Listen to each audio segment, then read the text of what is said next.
Hey friends, Paul is here once again. So as you heard in the little playthrough there, this is the Fortin Cali, and it sounds absurd. It's got 3 channels, it's got a bunch of buttons, knobs, and things to go through, and it sounds massive. It sounds really massive. It was a really easy thing for me to mix that. The only thing that I really did to that playthrough was kind of just cut some of the bass frequencies because it was just a little bit much and it can get a little bit full sounding, which isn't necessarily a bad thing, but it was like, for a mix, it's like good to mix it, of course, after all. So today we're going to be going through it with my Untitled 080S. This is a multi-scale 8-string guitar. But before we begin, don't forget to click on the subscribe button if you haven't already, because I mean, it's YouTube. What do you expect? Blah, blah, blah. Subscribe, like, comment, and all that stuff. And join in because I'd like to hear what your folks' thoughts are on this plugin. I'm really, really in love with it. All right, so we're going to begin with the bridge pickup here. Here's just the good old-fashioned clean. There's nothing being done to it. Position 4.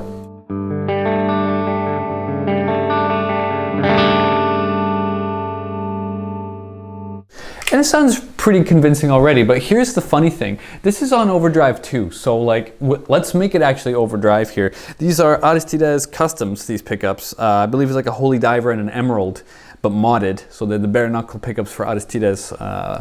And it's meant for like, it's not exactly meant for extreme metal, I would say. I wouldn't say it's for extreme metal at all. But it's definitely capable of achieving, I mean, the sound that you just heard in the playthrough. So let's go through it here.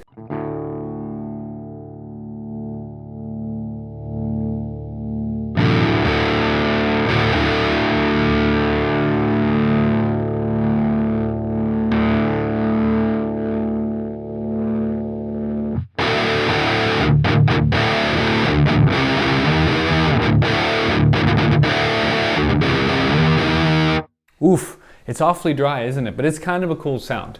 Now, immediately, the thing that I noticed is, like I just said, it's quite dry, but let's click some buttons here. So position 1 on the bright switch.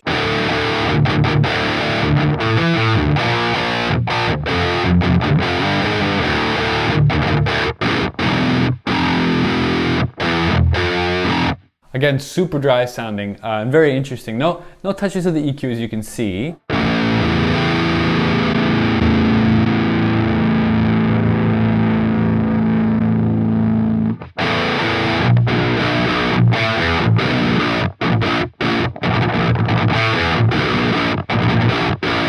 Someone tell me in the comments what that riff is, because I honestly have no idea what that is. Gotta switch picks here.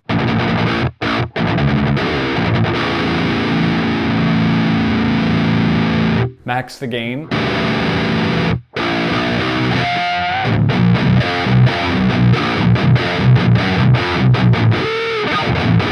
Now, you might not be able to hear, but my neighbors sure can. There's a lot of thump and bass and anger happening, and that's really cool. So the middle position here is really goddamn loud.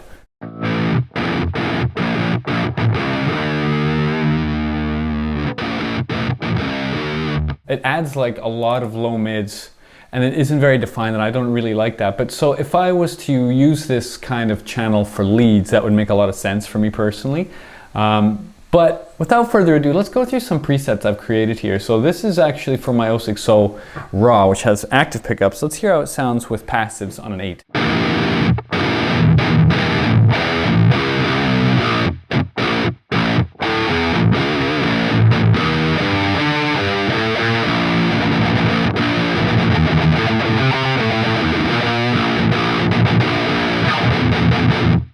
Pretty pissed off of a sound. Now the thing is with this guitar and with the pickups, why I keep talking about them is because they don't have enough power. So I typically like to blast either my boost to have some more or a bit of input here. Let's hear how that sounds now. Yeah, it's like way better.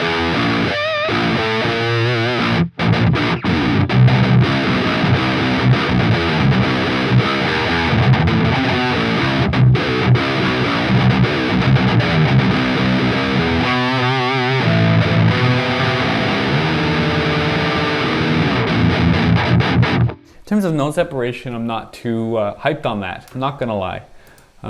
It's not really that exciting. Let's see, oh, that's one of their presets. Let's see the Monster 080S. See, now that's more like it.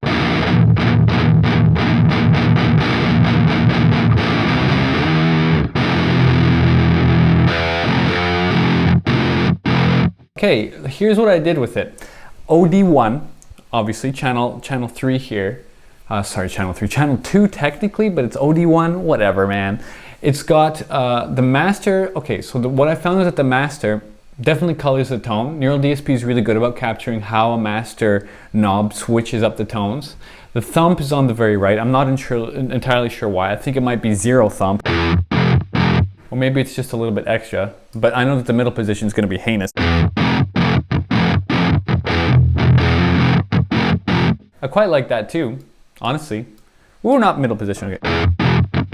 So it sounds like the far right position on the thump has got quite a little bit more. The presence is of course, at about 11:30 here. The hair is on the middle, so the hair is interesting.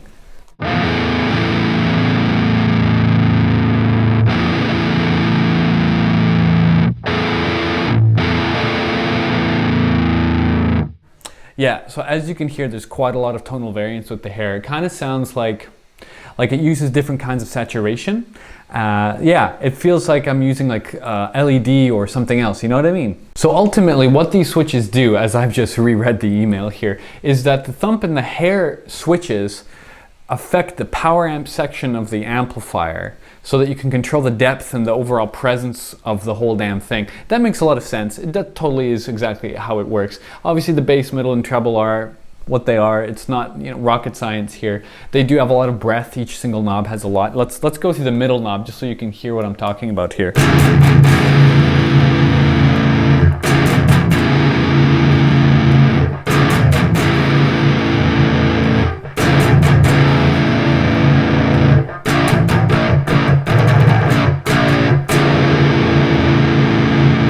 So typically what I like to do with every single equalization of an amplifier, depending on the guitar that I'm using at the same time, it's all about the pickups and the output of this guitar. So the middle knob here, with these pickups, sounds best there, because that's right when the middle starts to saturate. And because Neural DSP does such a damn good job at creating realistic saturation and equalization from the amplifier, turning it up to the point where you just get it to start to sound like it's turning on, that's kind of the idea. I do the same thing with the treble, but this violence button, let's just go to the right for a sec here.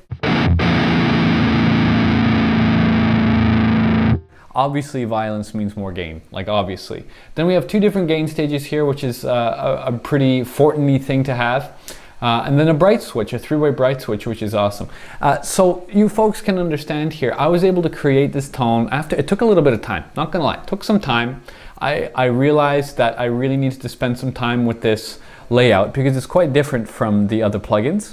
And then going into the cabinet section here, you can just see, you know, I've got a regular 57 and it sounds this massive. These are all done by Nolly, I believe. And it's got this good old-fashioned, you know, Zool hex drive and grind here.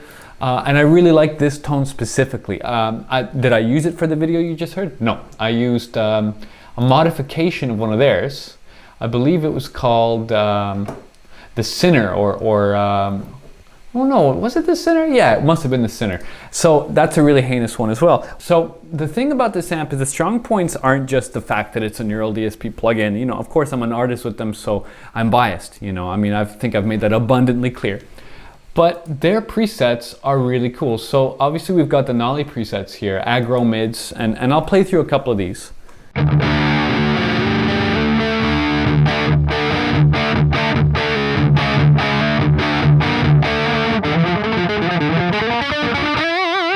It's like pretty silky sounding. I like that one.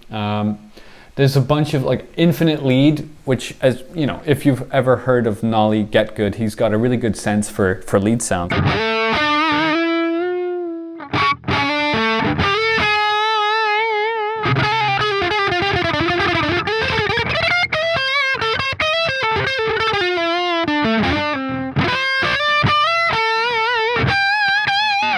That sounds so like fat, full, and fantastic. Wow, I should totally trademark that. Fat, full, and fantastic. Yeah, so that one's pretty good. I don't really enjoy a lot of the way that Nolly creates his tone, but that's just personal preference. Who cares, man?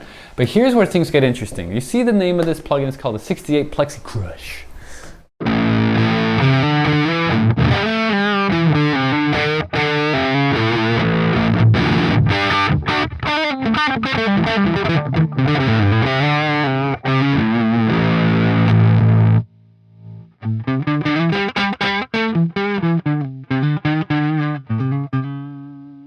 It sounds so good. It's so unique. You see how weird that EQ is, man? That is some strangeness there. Oh, I don't need to change channels.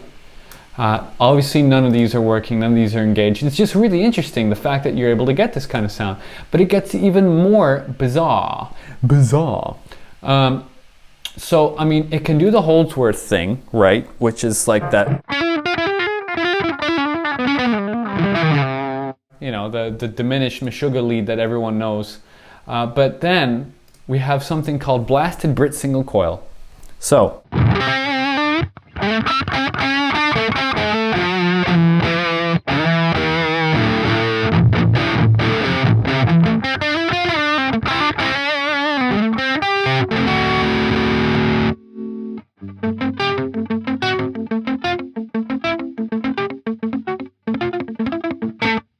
And it sounds great. It's so convincingly single coily. It's something to do, I'm sure it's something to do with this brightness switch here and with the gain and whatnot. It just sounds really convincing. I'm super impressed. So if you didn't clue in already, this amp is a total British style amplifier, which, you know, it'll be reminiscent of Marshalls and whatnot. But it's so cool. It's just so cool. I used this bluesy preset here with something called a Valhalla Room plugin, which is a really, really beautiful reverb. And I used that on a live stream, and my tone was just like, I could use this live. Like immediately I could use this live.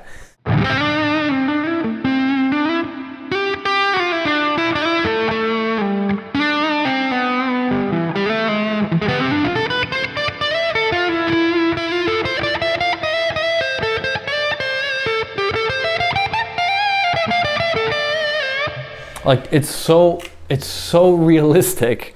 The last time I heard a blues tone this good, it was I was with my buddy Matt Perrin at this guitar shop in Richmond, which is really close to Vancouver, British Columbia, and there was this Silver Jubilee there, and there was also a Plexi there. And I mean, the Plexi was way too damn loud to be in the same room with it, but the Silver Jubilee was amazing. I just noticed my camera died. The Silver Jubilees had this kind of sound, and of course you could push it, there was a lot of gain on tap, but that was the last time I heard a blues sound that I really, really loved. This is now the next time, okay? This is really impressive to me. So to continue to drive the point home here, healthy clean. Now, a lot of the time, when you get a Neural DSP plugin, you can expect a certain thing, right? So from Pliny, you can expect those like soft cleans and soft lead notes. And with the Abasi, there's a lot of bass response and there's a lot of heinousness, and the effects are really, really huge sounding.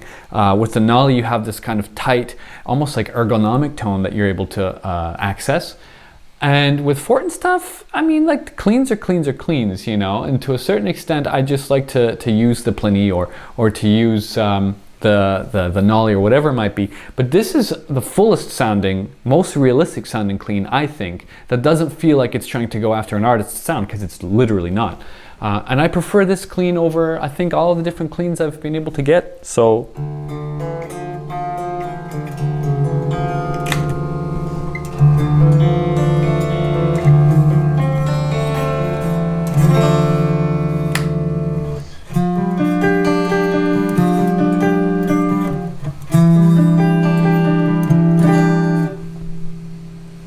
Oops.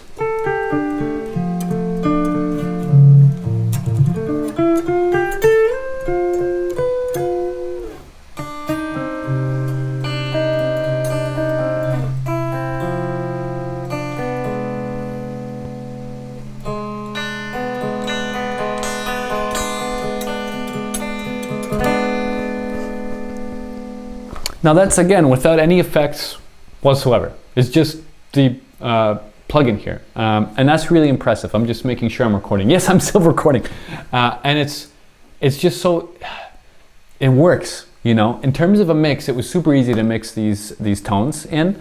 It's really prepared for that, and like. So a lot of guitar players sometimes use their bedroom tone and expect it to mix well, and it really doesn't, because usually there's too much of this or too much of that. But I found that I could get a satisfying like bedroom guitar player tone as well as a super satisfying mix down tone. And it's just a matter of tweaking a few of the knobs. It's really not rocket science. And the simplicity of Neural DSP's plugins reflect that. It's like, yeah, man, like it's just a couple of these and a couple of that, and you've got yourself a tone that you can actually record with. And that's really, really wonderful. The thing is that a lot of these plugins just work, you know, and this is a continuing reiteration of that. So Neural DSP has accomplished some really cool stuff. Now, where would I rate it on the massive scale, you know, because I'm not going to just go and make another YouTube video about this. Where would I rate this on the massive scale of different plugins that Neural DSP's got? Well, there's the Nameless and the Granifier, and then there's the Cali. I think those three are in contention for the best distortion sounds. The Nameless suite gets you a very, I would say, modern, let's say Meshuggah style tone. The Granifier gets you its tone. It's totally true to the amplifier. You can get a lot of different sounds just because of the way that the cabinet system is. And I would implore you to try out the cabinets of that with this plugin, for example. And this completely is different from either of them, right? The Nameless reminds me more of a Plexi, let's say, but it's got that tightness and aggression in the low end and that massive sound. Like, it's great for extended range. I would say that the Cali here is good for, I mean, 6, 7, and 8, but it's a different voicing, man. It's just a different beast. And the Granifier is yet another different beast. So comparing, even bringing in the NTS, the only reason that's not in this is just because that also is like a completely different tone. Really, it's great that you can try these things out. I think that there's a trial period of about a week. If you haven't tried one of these plugins out before, I really recommend trying them all out and seeing which one you like. This one does not come with a 9-band EQ or a delay, which is, or reverb or effects section rather, and that's okay with me. It's just the amp, you know. That's why when I added in my own reverb, that I'm always going to use my own reverb. I just like the sound of that one a lot, and I like the options with it, right? I'm able to enhance the sound to my liking, right? So ultimately, folks, it's really getting very difficult to compare, contrast, review, and tell you which one you should get. I think that's a really strange question to be asking a YouTuber who's from Canadiana over here. I think it's more about what's your taste, you know? If I was playing in a thrash metal band, it would be between this plugin. Ooh, that's tough. It would be between this plugin and the NTS. The NTS has got really great thrash, like saturated tones. If I was playing in a death metal band, man, the Granifier or the Fortin Nameless. If I was playing in a surf rock band, the Pliny, like immediately. If I was playing in a progressive metal band, that's really tough. That would come down between, probably actually between the Cali for the difference of tones, and because I like that plexi tone. And probably, oh man, that's a tough one. Yeah, maybe the Abasi or the Nolly. So you see, there's no really one answer to this equation. Ultimately, I'm super impressed. I'm totally going to be using this. This is a early version of the plugin. I'm sure that they're going to do updates in the future. I'm excited to continuously use this. And what did you think about it? It's a very challenging thing to make a review of a plugin like this, I think, because there's just so many options. I could sit here and talk for another 25 minutes, no problem, and hopefully that isn't how long this video is. But yeah, folks, what did you think? Let me know in the comments below. Don't forget to subscribe, like, comment, and share it if you liked the video after all. All right, folks, I'll catch you next time. Cheers.